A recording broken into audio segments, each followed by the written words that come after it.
आज मैं आ गया हूँ आपके साथ नई कहानी लेकर, जिसका नाम है 7 लेसन, जिसका नाम है जहाँ चाह वहाँ राह। इसके लेखक हैं अनुराधा मोहिनी।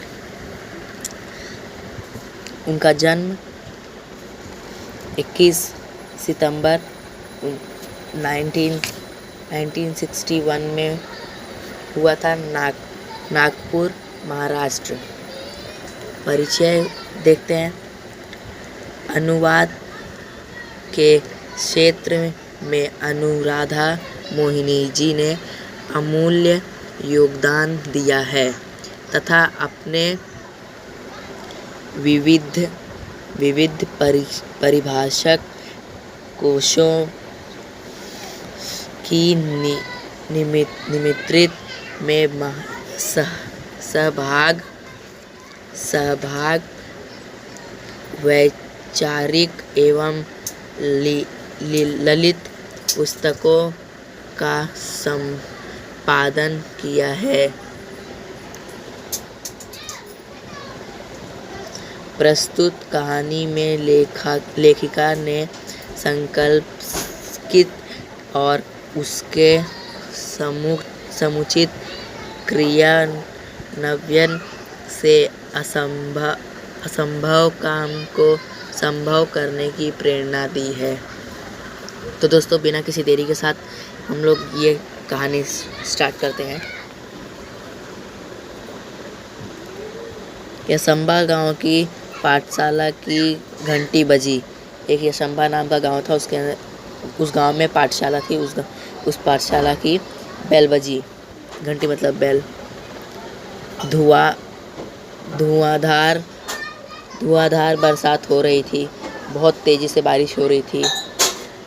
वर्षा के कारण प्रार्थना मैदान पर होकर कक्षा में संपन्न हुई।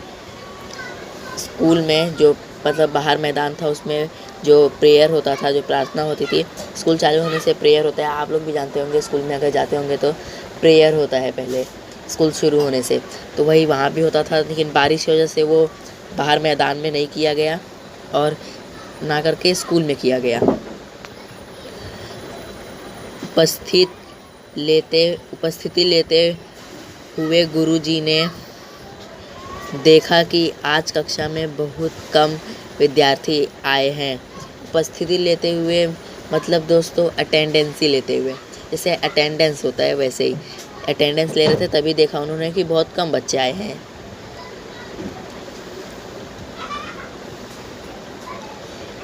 आज इतने विद्यार्थियों के अनुपस्थिति रहने का कारण क्या है? उनके सर ने पूछा, गुरुजी ने पूछा उनके कि आज इतने कम बच्चे आए हैं, इसका कारण क्या है? उन्होंने विद्यार्थियों से पूछा उन्होंने। वह नाला गुरुजी, वो नाला। सबने एक स्वर में उत्तर दिया। वह नाला बोला और सबने एक साथ बोला। यसंबा गांव के ठीक बीच से एक नाला बहता था। यसंबा जो गांव था, उसके ठीक एकदम बीच से एक नाला बहता था। गांव की बस्ती नाले के एक तरफ थी, पाठशाला और खेत दूसरे तरफ थे। गांव की जो बस्ती थी, जो गांव था, वो नाले से एक तरफ थी और स्कूल नाले के एक तरफ थे। बरसात के दिनों में नाले में कई बार 4 से 5 फीट तक पानी भर जाता था। बारिश होते टाइम पर बारिश की वजह से नाले में 4 से 5 फीट तक पानी भर जाता था। बड़े बुजुर्ग तो किसी तरह अपनी गाय बैल और साथ नाला पार कर खेत में चले आते। मतलब बड़े लोग थे, जो बुजुर्ग लोग थे, वो लोग कैसे भी करके अपने गाय भैंस को लेकर अपने खेत की तरफ चले जाते थे नाला पार करके। किंतु पाठशाला आने के लिए नाला लांघना विद्यार्थियों के लिए संभव नहीं था। लेकिन पाठशाला आने के लिए नाले को मतलब पार करके आना विद्यार्थियों के लिए संभव नहीं था। जब जोरों की बारिश होती उस दिन कक्षा में विद्यार्थियों की उपस्थिति पर असर पड़ता। जब जोर से बारिश होती थी तब तक विद्यार्थी मतलब कम आते थे, तो वही असर पड़ता था उनके अटेंडेंस पर। अनेक बार विद्यार्थी पूरे सप्ताह पाठशाला नहीं जा पाते। कितने सारे विद्यार्थी थे जो इसी बारिश और इसी नाले की वजह से स्कूल नहीं जा पाते थे एक हफ्ते तक। इसके चलते गांव में बरसात नाले में भरा पानी पाठशाला से छुट्टी ये संभा की यह कहानी। इसी के कारण गांव में भी प्रॉब्लम होती थी और पाठशाला जाते टाइम पर छूटते टाइम पर भी यही थी प्रॉब्लम यसंबा गांव की।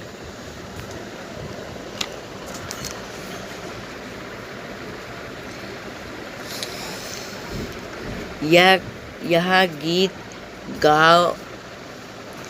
गीत गांव में प्रचलित हो गया था। पाठशाला में अनुपस्थिति का विद्यार्थियों की पढ़ाई पर बहुत बुरा प्रभाव पड़ता।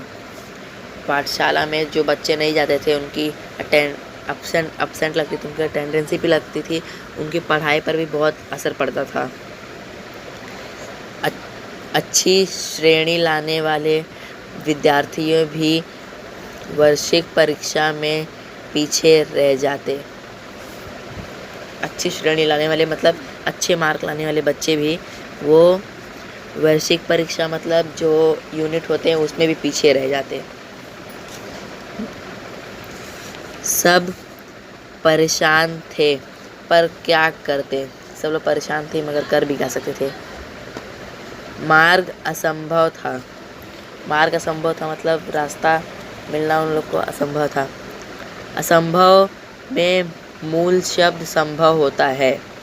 संभव में मूल शब्द संभव होता है। यही संभावना एक दिन एकाएक काम कर गई। यही संभावना एक दिन एकाएक काम कर गई।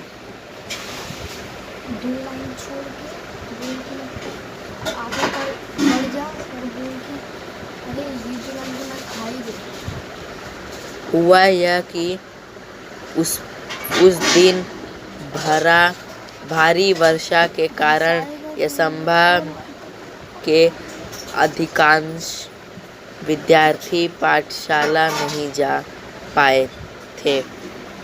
उस दिन भारी बारिश की वजह से कि आधे से ज़्यादा बच्चे स्कूल नहीं जा पाए थे। दोपहर बाद बरसात थोड़ी रुकने पर चौपाल में बरगद के पेड़ था।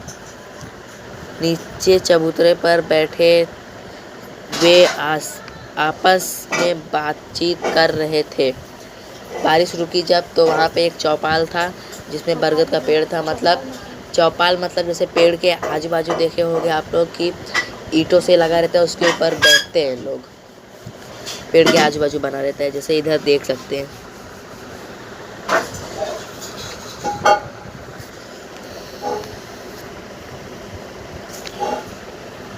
इधर ही पर वो लोग बैठकर बातचीत कर रहे थे। तभी तुषार नाम का एक लड़का आया। उसने बोला, अरे इस बरगद के पेड़ में भूत है। तभी तुषार नाम का जो लड़का था वो आकर बोला कि इस बरगद के पेड़ में भूत है।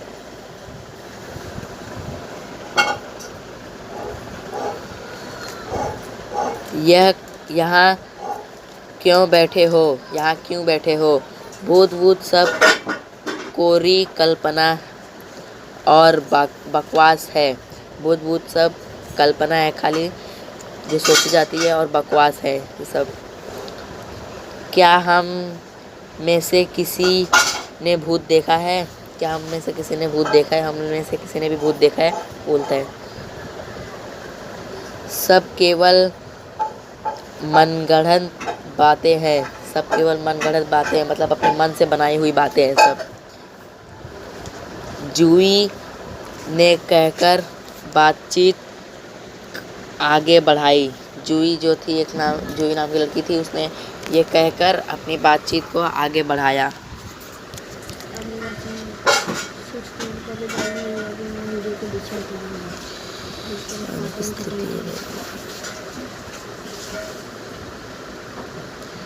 जूही एक मिनट दोस्तों। हाँ, आज एक और अनुपस्थिति लग गई मेरी। जूही नाम की जो लड़की थी उसकी भी एक अनुपस्थिति लग गई आज। अब तक 14 अनुपस्थितियाँ हो चुकी। इस बरसात में उज्ज्वल ने परेशानी भरे स्वर में कहा। इसी कारण वो एक उज्ज्वल नाम का लड़का था, उसने अपने परेशानी भरे स्वर में, मतलब परेशान होकर उसने कहा, मेरी तो कुल उपस्थिति भी शायद 14 होंगी। मेरी तो सारी उपस्थिति भी 14 होंगी कुल मिला जुला के। शुभम ने कहा तो सब हंस पड़े। शुभम ने कहा, सब हंस पड़े। लेकिन क्या हम हर बरसात में ऐसे ही चर्चा करते रहेंगे? कहा, लेकिन हम हर एक बरसात में ऐसे ही चर्चा करते रहेंगे। अरे अपनी पढ़ाई का नुकसान होने देंगे, मतलब ऐसे ही हरदम चर्चा करते रहेंगे और अपनी पढ़ाई का नुकसान होने देंगे। क्या हम ऐसे ही हाथ पर हाथ धरे बैठे रहेंगे? क्या हम ऐसे ही हाथ पर हाथ धरे बैठे रहेंगे? आशीष ने गंभीर स्वर में पूछा। आशीष ने गंभीर स्वर में पूछा, हम कर भी क्या सकते हैं? हम कर भी क्या सकते हैं?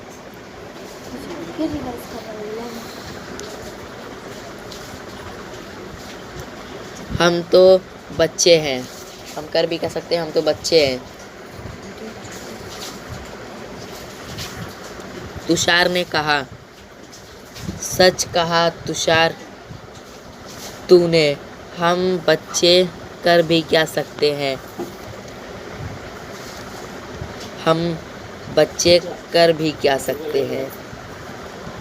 इस वाक्य को गीत की तरह गाकर एक साथ तालियां बजाकर वह बैठे बच्चे जोर जोर से हंसने लगे। ये इस बात को हम कर भी क्या सकते हैं, इस बात को ये मतलब जो एक ही स्वर में बोल बोल कर जोर जोर से हंसने लगे। हंसो मत, कोई कुछ कर सकता है तो वह हम ही है। हंसो मत, कोई कुछ कर सकता है, करके दिखा सकता है तो वो सिर्फ हम ही है। आत्मविश्वास भरा यह स्वर दामिनी का था। आत्मविश्वास भरा ये सर, मतलब वो दामिनी नाम की लड़की थी, उसने ये बोला था। हर समस्या का निदान संभव है। हर समस्या का मतलब हल संभव है। प्रकृति ने विचार करने के लिए हमें बुद्धि दी है। प्रकृति ने विचार करने के लिए ही हमें बुद्धि दी है। मुझे विश्वास है कि हम सब मिलकर विचार करेंगे तो कोई न कोई रास्ता अवश्य मिलेगा। बोलती है कि मुझे विश्वास है कि अगर हम सब मिल के बातचीत करेंगे, देखेंगे, समझेंगे तो उस पे रास्ता ज़रूर मिलेगा। कोशिश करने वालों की कभी हार नहीं होती। कोशिश करने वालों की कभी हार नहीं होती। और दोस्तों ये हम लोग पहला पार्ट यहाँ तक ही रहेगा, इसके आगे से सेकंड पार्ट करेंगे और यहाँ से सेकंड पार्ट करेंगे। और इसी के बीच में मैं 6th स्टैंडर्ड का भी हिंदी का डालूँगा, 6th स्टैंडर्ड का भी हिंदी का डालूँगा। तो दोस्तों अगर आपको ये वीडियो अच्छा लगा हो तो लाइक कीजिए, शेयर कीजिए, सब्सक्राइब कीजिए और ज़्यादा से ज़्यादा सपोर्ट कीजिए दोस्तों। इस वीडियो को शेयर करना।